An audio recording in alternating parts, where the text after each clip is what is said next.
नमस्कार, मैं विष्णु शर्मा आप सभी का आपके ही अपने चैनल विष्णु एडीपी में हार्दिक स्वागत करता हूं। आज की क्लास है बहुत खास क्योंकि आज कोई स्टोरी ट्रांसलेशन नहीं होने वाला है। आज मैं आपको बताऊंगा कि कहीं पे भी कोई नोटिस यदि लिखी गई है तो उसे हमें कैसे ट्रांसलेशन करना है, किस प्रकार से पढ़ना है, कैसे समझना है। ज़्यादातर आप देखेंगे जब आप एग्जाम देने जाते हैं, वैसे तो बहुत सारी जगह नोटिस अलग अलग प्रकार के नोटिस लगाई जाती है। ऑफिशियल नोटिस हो गई है ना, अनऑफिशियल नोटिस हो गई, बहुत सारी, कोई त्यौहार की संबंधित हो गया। इसके अलावा आप जब एग्जाम दिलाने जाते हैं तो आपको खास तौर पर बाहर एक नोटिस हमेशा मिलती है जो कि चिपकी हुई रहती है। लेकिन उस नोटिस को यदि इंग्लिश में लिखी हुई है तो उसे आप हिंदी में कैसे ट्रांसलेट करें। वैसे तो हिंदी में भी लिखा होता है, बट हमें इंग्लिश टू हिंदी जब ट्रांसलेशन सीखना है तो फिर हमें उस नोटिस को कैसे पढ़ना है, किन किन प्रकार के वर्ड्स का यूज़ किया जाता है, वोकैबुलरी कौन कौन सी होती है, आपको हर चीज़ मिलने वाला है। यानी कि आज की जो क्लास है उसमें आपको एडवांस लेवल की वोकैबुलरी जानने को मिलेगी। तो चलिए स्टार्ट करते हैं, लेट नहीं करते। जैसे कि लिखा हुआ नोटिस, नोटिस का मतलब ही होता है सूचना। तो चलिए भाई देखते हैं कौन सी सूचना, किस प्रकार की सूचना के बारे में बात की गई है। और स्पेशली पहले ही आपको बता दूं, ये स्कूल में जब एग्ज़ाम वगैरह होता है तो वहाँ पे ऐसे नोटिस बोर्ड लगा हुआ होता है, नोटिस लगा हुआ होता है। हमारे स्कूल में ये भी कुछ एग्ज़ाम कंडक्ट हुआ था, वहाँ पे लगा हुआ था, तो मैंने उसकी क्लिक कर ली और आप लोगों के लिए लाया हूँ ताकि आप लोग समझ पाएँ क्या है कैसे है। चलिए स्टार्ट करते हैं। सबसे पहले लिखा हुआ है mobiles phones, digital watches, smart watches, Bluetooth, IT gadgets, any other electronic equipment or any other equipment capable of being used as communication device। यहाँ तक चलिए देख लेते हैं। इतना बड़ा मैंने पढ़ दिया, अब इसका ट्रांसलेशन करके देखते हैं क्या मीनिंग है। अब जैसे मोबाइल फ़ोन लिखा हुआ है, इसका मैं हिंदी ट्रांसलेशन नहीं करूँगा, आपको समझना है। मोबाइल फ़ोन तो सबको पता है, उसको हिंदी ट्रांसलेशन नहीं करें, हम समझ रहे हैं। तो मोबाइल फ़ोन, डिजिटल वॉच, ये भी आप जानते हो डिजिटल वॉचेस क्या होता है। स्मार्ट वॉचेस जिसमें हर चीज़ आपको पता है, पूरा कैलकुलेटर से लेके हर चीज़ दिया होता है। मोबाइल से कहीं से कॉल आ रहा है, मैसेज आ रहा है, सब चीज़ देख सकते हैं, स्मार्ट वॉचेस होता है। ब्लूटूथ, ये भी आप जानते हैं, ब्लूटूथ जो मोबाइल से या किसी भी डिवाइस से कनेक्ट हो जाता है, उससे आप सुन सकते हो या कुछ देख सकते हो, ब्लूटूथ ये भी जानते हो।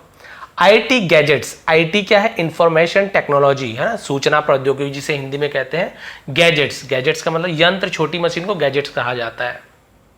तो ये सभी यंत्र, ये सभी जो छोटी मशीनें हैं, any other electronic equipment, any other यानी अन्य और कोई, इलेक्ट्रॉनिक इक्विपमेंट यानी जो इलेक्ट्रिक से चलने वाले इलेक्ट्रॉनिक जो यंत्र है, उपकरण है, और या एनी अदर इक्विपमेंट और अन्य उपकरण कैपेबल ऑफ, कैपेबल हो, जो कि योग्य हो, क्या करने योग्य हो, of being used as communication device, of being used. तो देखिए यहाँ पे बीइंग यूज का यहाँ पे यूज हुआ है, इसका मतलब किया जा रहा है, ऐसे यूज होगा, किया जा रहा है, एज के रूप में, कम्युनिकेशन डिवाइस यानी कि संचार के, मतलब जो हम बोलते हैं ना कम्युनिकेशन डिवाइस यानी संचार के यंत्र के रूप में, संचार उपकरण के रूप में यूज किया जा रहा है। ऐसे कोई भी इस प्रकार के कोई भी उपकरण का उपयोग आपको नहीं करना है, मतलब लिखा हुआ है आगे। तो ये आपको क्लियर हो गया यहाँ तक कि हर एक वर्ड का क्लियर यहाँ पर ट्रांसलेट बताती हूँ। कोई अन्य इलेक्ट्रॉनिक उपकरण या कोई अन्य उपकरण जो संचार के माध्यम में काम आए। और आगे लिखा हुआ है लाइटर, लाइटर आपसे पता है जलाने वाला lighter. Match boxes, match box पता है, माचिस की है ना, माचिस को मैच बॉक्स कहते हैं, माचिस की डिब्बियां। ETC एसेट्रा, एसेट्रा ने इत्यादि, इसके अलावा उसे इत्यादि कहते हैं। ETC उसका फुल फॉर्म होता है etcetera. Are not allowed, are यानी है, नॉट अलाउड यानी अनुमति नहीं है, इनसाइड यानी भीतर, अंदर है ना। द परमिसेस, परमिसेस लिख लीजिए। परमिसेस का मतलब होता है जो परिसर होता है, बाउंड्री वॉल, अहाता, उसके अंदर का जो परिसर होता है उसे परमिसेस कहते हैं। तो यहां तक कि क्लियर हो गया कि जो परिसर है वहां पे ये सभी चीजें अलाउड नहीं है, जिससे कि आप किसी प्रकार का संचार, किसी से बात कर सके, किसी भी प्रकार के ये सब यंत्र जो गैजेट है, इक्विपमेंट है, वो अलाउड नहीं है। यहां तक क्लियर हो गया। Where the examination is being conducted, where यानी जहां, वेयर यानी कहां भी होता है, वेयर आर यू गोइंग, तुम कहां जा रहे हो, वेयर यानी जहां भी, जहां द एग्जामिनेशन यानी कि परीक्षा इज बीइंग कंडक्टेड, तो तो यदि इज एम आर के साथ आपको बीइंग मिले और थर्ड फॉर्म मिले वर्ब का, तो ये समझ जाइए किया जा रहा है, खाया जा रहा है, भागा जा रहा है, इस प्रकार के सेंटेंस आते हैं तो आप समझ जाइए कि ये आप बीइंग के साथ आपको थर्ड फॉर्म मिलेगा, लेकिन बीइंग के पहले आपको इज एम आर मिलेगा। जैसे मैं बोल रहा हूं मुझे खिलाया जा रहा है, मैं खा रहा हूं नहीं, खिलाया जा रहा है, या फिर मुझे बताया जा रहा है, मुझे सिखाया जा रहा है, इस टाइप के जो सेंटेंसेस आएंगे ना तो आप वहां पे बीइंग प्लस वर्ब का थर्ड फॉर्म का यूज। जैसे मैं बोलूंगा मुझे सिखाया जा रहा है, I am being taught, teach का थर्ड फॉर्म होता है taught, I am being taught, या फिर उसे बुलाया जा रहा है, ही इज बीइंग कॉल्ड, तो कॉल का थर्ड फॉर्म कॉल्ड हो गया, तो ही इज बीइंग कॉल्ड, उसे बुलाया जा रहा है, तो कुछ किया जा रहा है। ऐसे में हम इसके साथ बीइंग का यूज करते हैं, इज एम आर के साथ बीइंग का, और साथ में वर्ब का थर्ड फॉर्म। ऐसे नहीं कि इज है तो यहाँ पे आईएनजी फॉर्म लगा दे, नहीं, वो कंटिन्यूअस टेंस में होता है। क्लियर हो गया? तो जहां पे क्या किया जा रहा है, उपयोग किया जा रहा है बीइंग कंडक्टेड, है ना। तो कंडक्टेड का मतलब क्या होता है, संचालित किया जा रहा है, उसे कंडक्टेड बोलते हैं। जहां पे काम किया जा रहा है, कंडक्ट किया जा रहा है, कंडक्टेड। तो जहां परीक्षा संचालित किया जा रहा है वहां पे सब मना है। एनी यानी कोई भी, इन्फ्रिंजमेंट है ना, इन्फ्रिंजमेंट लिखा हुआ है, इन्फ्रिंजमेंट, इन्फ्रिंजमेंट इसे लिख लीजिए, जिसका मतलब उल्लंघन, भंग करना, अवहेलना करना, उसे इन्फ्रिंजमेंट कहते हैं। कोई भी उल्लंघन ऑफ दीज इंस्ट्रक्शंस, यानी इन इंस्ट्रक्शंस का मतलब क्या होता है, जो अनुदेश, हिदायत, उर्दू में कहते हैं निर्देश, उसे इंस्ट्रक्शन कहते हैं। इन हिदायतों का, इन निर्देशों का किसी भी प्रकार से उल्लंघन विल का यूज हम गागी के फ्यूचर टेंस के लिए करते हैं, है ना। क्या किया जाएगा, इंटेल यानी आवश्यक, डिसिप्लिनरी है ना, डिसिप्लिनरी यानी डिसिप्लिन होता है ना, वैसे डिसिप्लिनरी होता है। इसका मतलब क्या होता है, डिसिप्लिनरी का मतलब होता है अनुशासनात्मक, यानी कि नियम के साथ, अनुशासन के साथ, उसे अनुशासनात्मक कहते हैं। एक्शन, एक्शन यानी कार्रवाई।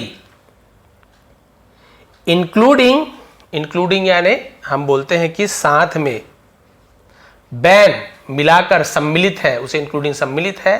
Ban from future examination, ban यानी होता है प्रतिबंध, फ्रॉम यानी से, फ्यूचर एग्जामिनेशंस भविष्य की परीक्षाओं से, परीक्षाओं पर प्रतिबंध लगा देना। तो पूरा सेंटेंस का मतलब बताता हूं मैं यहाँ पे, कि लिखा गया कि जहां परीक्षा आयोजित की जा रही है, इन निर्देशों का कोई भी उल्लंघन करने पर अनुशासनात्मक कार्रवाई की जाएगी, जिसमें भविष्य की परीक्षाओं पर क्या कर देंगे, प्रतिबंध, एंड और lodging of FIR with police, है ना। लॉजिंग मतलब दर्ज करना, ऑफ एफआईआर मतलब क्या होता है, फर्स्ट इंफॉर्मेशन रिपोर्ट, इसका फुल फॉर्म होता है, जिसे हम क्या बोलते हैं हिंदी में प्राथमिकी दर्ज कराना, यानी पहला रिपोर्ट। एफआईआर का ये नहीं कि सीधा जेल में डाल दें आपको, फर्स्ट इंफॉर्मेशन रिपोर्ट, यानी पहला आप रिपोर्ट देते हो पुलिस वाले को कि सर ये ऐसे ऐसे घटना कर रहे हैं मुझे, तो आपको मैं जानकारी दे रहा हूँ कि मेरे साथ ऐसे ऐसे किया जा रहा है, तो एफआईआर होता है, यानी कि पहला, जिसे हम प्राथमिकी बोलते हैं हिंदी में। तो प्राथमिकी दर्ज है ना विथ पुलिस, पुलिस में एफआईआर दर्ज कराना शामिल है। तो यदि कोई भी ये सब उल्लंघन करता है, तो ये सब का मीनिंग बता दिया हूं आपको। तो क्या की जाएगी, भविष्य के परीक्षाओं से प्रतिबंध और पुलिस में एफआईआर या प्राथमिकी दर्ज कराना शामिल है, इंक्लूडेड, शामिल, इंक्लूडिंग शामिल है। तो ये सब कराओगे तो ये सब होगा। कैंडिडेट्स का मतलब क्या होता है, जो हम बोलते हैं ना प्रतिभागी, उम्मीदवार, उसे कैंडिडेट बोलते हैं। उम्मीदवार यानी जो परीक्षा दिलाते हैं उम्मीदवार, आर है, ऑल्सो यानी भी, एडवाइज्ड यानी उन्हें सलाह दी जाती है, नॉट टू ब्रिंग, नॉट यानी नहीं, टू ब्रिंग यानी लाने का, एनी यानी कोई भी, वैल्यूएबल है ना, वैल्यूएबल मतलब क्या होता है, वैल्यूएबल यानी कीमती, कॉस्टली यानी महंगी, वैल्यूएबल का मतलब वो भी होता है आपका, जैसे बोल सकते हैं महंगी चीज, कीमती चीज, या फिर मूल्यवान, वैल्यूएबल यानी मूल्यवान बोलेंगे, और कॉस्टली यानी महंगी बोलेंगे। तो कोई भी मूल्यवान या महंगी आइटम्स यानी चीजों को, सामग्री को, to the examination hall, to कहां ले जाना, किसके पास, टू प्रिपरेशन यूज किया जाता है। द एग्जामिनेशन हॉल्स यानी कि जो परीक्षा हॉल है, परीक्षा हॉल यानी होता है बड़ा रूम, उसे हॉल कहते हैं, बैठक बड़ा रूम उसे हॉल कहा जाता है। तो परीक्षा के कक्ष में किसी भी प्रकार की महंगी या अनमोल मूल्यवान चीज़ों को नॉट टू ब्रिंग यानी नहीं ले जाने का सलाह दी जाती है। इन केस मतलब क्या होता है कि हम जैसे बोलते हैं ना कि किसी कारण से यदि कोई, उसे हम इन केस बोलते हैं। तो किसी मामले में या कोई कारण से अ कैंडिडेट ब्रिंग्स यानी एक उम्मीदवार ब्रिंग्स लाता है, ब्रिंग यानी लाना, उसका एस से यस लगा ना प्रेजेंट सिंपल टेंस ता है ती है, क्योंकि थर्ड पर्सन है कैंडिडेट, इसलिए एस से यस लगा है, ब्रिंग्स यानी लाता है। तो यदि कोई उम्मीदवार लाता है एनी यानी कोई भी सच बैंड आइटम, सच यानी ऐसे, यानी जिस प्रकार का ऊपर बताया गया है, ऐसे बैंड यानी प्रतिबंधित आइटम्स यानी सामग्रियों को, यदि कोई उम्मीदवार इस प्रकार के जो ऊपर मना किया गया ऐसे कुछ प्रतिबंधित सामान को लाता है, ही और शी है ना, ही और शी यानी कि वो लड़का हो चाहे लड़की, तो ही या शी दोनों के लिए बताया गया है, ही और शी वह विल मेक हिज या her own arrangements for keeping the same outside the venue. तो यदि कोई लाता है इस प्रकार के बैंड आइटम, तो वो क्या करेगी, विल मेक, विल गागी के फ्यूचर में make outside the venue, sorry make his own arrangement यानी खुद की व्यवस्था करेगा या करेगी, ओन यानी तो खुद का, स्वयं का। यदि कोई ऐसा लाता है तो उसे खुद की व्यवस्था करनी होगी, फॉर कीपिंग यानी रखने की, द सेम यानी उन सब चीजों को, आउटसाइड यानी बाहर, द वेन्यू, वेन्यू मतलब होता है जहां पे वो कार्यक्रम किया जा रहा है, जो परीक्षा आयोजित की उसे वेन्यू कहा जाता है, उस स्थान के बाहर व्यवस्था करनी होगी, अपने सामान जो लाए उसको रखने की व्यवस्था खुद करनी होगी। एंड और द कमीशन, कमीशन का मतलब, वैसे तो कमीशन का मतलब एक और होता है दलाली, अरे कमीशन मिलता है, लेकिन कमीशन का मतलब आयोग भी होता है, जो आयोग जो परीक्षा आयोग होता है ना, परीक्षा करवाते हैं उसे भी कमीशन कहा जाता है। आयोग विल नॉट बी यानी नहीं होगा, रिस्पॉन्सिबल, रिस्पॉन्सिबल का मतलब क्या होता है, जिम्मेदार, तो आयोग जिम्मेदार नहीं होगा, फॉर यानी के लिए, एनी लॉस यानी किसी भी नुकसान का, इन दिस रिगार्ड, इन यानी में, दिस यानी इन, रिगार्ड का मतलब क्या होता है, इस संबंध में, रिगार्ड का मतलब इस संबंध में, इस मामले में आयोग किसी भी प्रकार की जिम्मेदार नहीं होगा। क्लियर हो गया? तो उन्हें खुद परीक्षा स्थल के बाहर उसे रखने की व्यवस्था करनी होगी और आयोग ऐसा यानी उसकी जिम्मेदार नहीं करेगा। इस संबंध में किसी भी प्रकार की हानि के लिए वो खुद ही क्या रहेगा, देखिए लिखिए फर्दर आगे, the candidates will be allowed, तो जो कैंडिडेट्स उम्मीदवार will be allowed, will be यानी होगा, अलाउड का मतलब होता है उसे अनुमति होगी, टू टेक ले जाने की, विथ यानी अपने साथ, देम यानी उनके,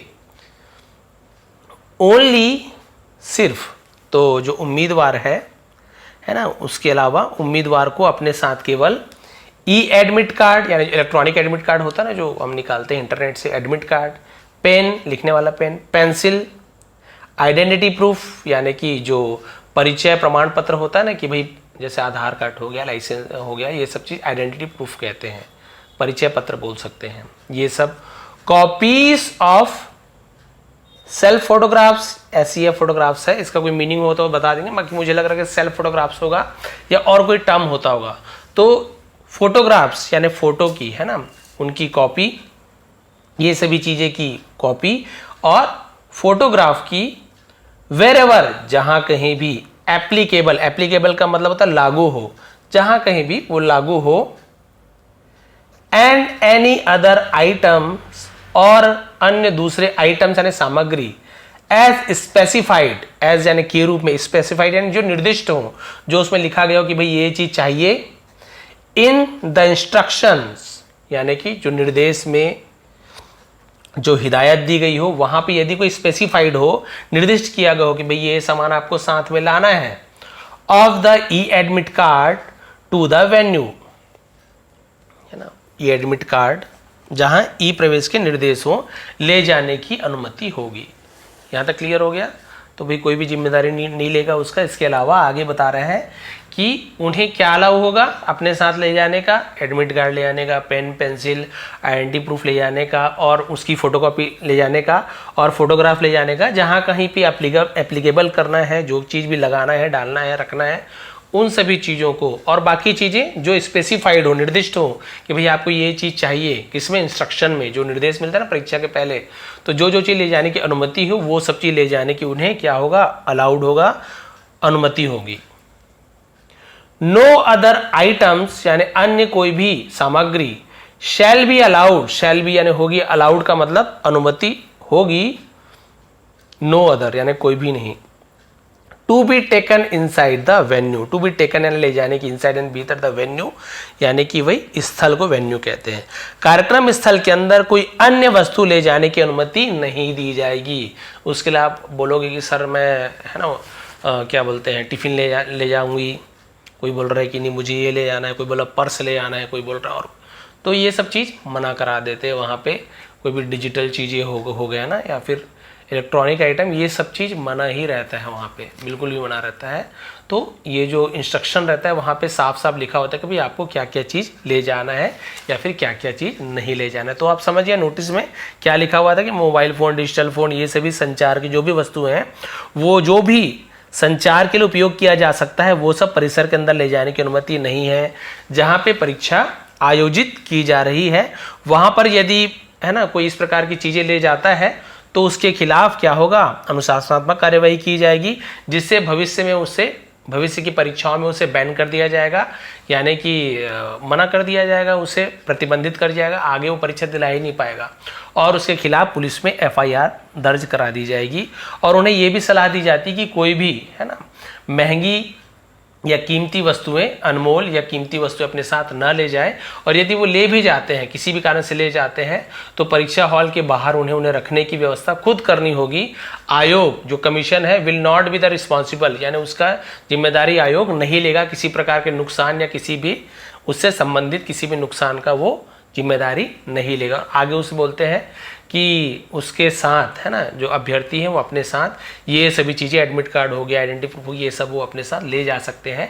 जहाँ चाहे भी इंस्ट्रक्शन में स्पेसिफाइड किया गया, निर्दिष्ट किया गया, वो सब सामान को वो ले जा सकते हैं। इसके अलावा और कोई भी सामान है जो लिखा गया, उसके अलावा और कोई भी सामान वो कार्यक्रम स्थल के अंदर या परीक्षा स्थल के अंदर कोई भी वस्तु ले जाने की अनुमति उन्हें नहीं होगी। तो इस प्रकार की नोटिस लिखा होता है। अब अगले बार कभी भी नोटिस लिखा हो तो एक बार फोटो खींच लिए लेंगे। यदि मोबाइल ले जाते हैं तो ऐसे तो मना होता है, ले जाओ तो भी रखने के लिए प्रॉब्लम होती है, तो ना ले जाए तो ज़्यादा अच्छी बात है। ले जाए तो कोई साथी हो आसपास उसके पास छोड़ दें। कई बार क्या होता है वहाँ पे लिखा हुआ है, पहले ही आप देख चुके हैं कि हमारी जिम्मेदारी नहीं है, सामने रखवा दिए, मैडम लोग खुद बोलते हैं हमारी जिम्मेदारी नहीं है, गुम गया तो गुम गया, तो ना ले जाया करें। फिर भी कभी भी लिखा हुआ है तो ध्यान देंगे कि किस प्रकार से वहाँ पे नोटिस लिखा होता है और उसे ट्रांसलेट करने की कोशिश कीजिए, समझने की कोशिश कीजिए कि क्या क्या कहना चाह रहे हैं। हो सकता है कहीं भी हिंदी में ना लिखा हो या आपको नहीं मिल रहा हो, तो इंग्लिश में भी यदि नोटिस लिखी हुई है तो आपको पढ़ने की कोशिश करना है, समझना है।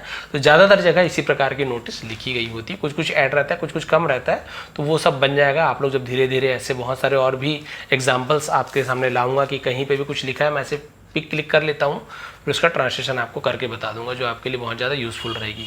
तो बताएंगे आज की ये है ना नई पहल थी, इस प्रकार की क्लासेस भी आगे लाने वाला हूँ। तो यदि आपको पसंद आई हो आज की क्लास तो प्लीज़ लाइक करेंगे, शेयर करेंगे। आप सभी का बहुत बहुत धन्यवाद, आपका दिन शुभ रहे।